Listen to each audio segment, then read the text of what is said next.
Les années 80-90 bien pimentées. Après son mariage avec Sean Penn en 1985, la sulfurieuse Material Girl a enchaîné les histoires sans lendemain avec notamment John Kennedy, si je te jure. Il y a eu également Mick Jagger, Carlos León, dont on a eu sa fille Lourdes,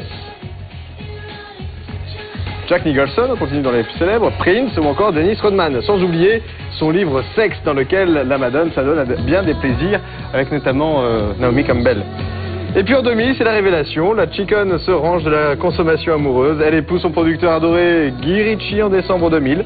Puis la parfaite mère de famille retrouve par moments les parfums de scandale avec un petit bisou avec Britney, comme dans le clip très chaud de Me Against the Music. En tout cas, elle est en 3e position. Mais justement, Britney, elle est en 2e.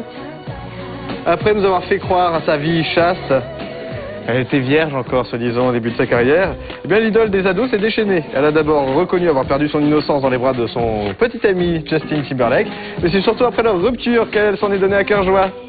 Elle a été avec Colin Farrell, ou encore le danseur Columbus Short. Puis elle a été mariée pendant 55 heures à Jason Alexander. Il semblerait qu'elle se soit retournée depuis avec à nouveau Colin Farrell et elle s'est fiancée. Elle s'apprête à se marier avec un autre danseur qui est lui aussi papa. Ce sera certainement bientôt numéro 1. Mais va-t-elle réussir à la détrôner, elle, Jennifer Lopez, toujours aussi caliente, 3 mariages à son actif. Elle semble avoir un grand appétit de pièces montées. En 97, elle dit oui à un barman cubain qui s'appelle Eugénie Noah. C'est le plus beau du lycée, disait-elle. Puis ce sera au tour du chanteur Marc Anthony de succomber à son charme. Mais c'est sans compter sur l'arrivée de P. Diddy dans sa vie. 2 ans de relation, mais pas de mariage. En effet, à force de répéter ses chorégraphies avec les danseurs de sa troupe, elle en épouse un, celui qui a une tête entourée d'un rouge très bizarre. Il s'appelle Chris Judd. Un mariage éclair, ça l'arrange, lui. Comme ça, il récupère plein de sous au divorce.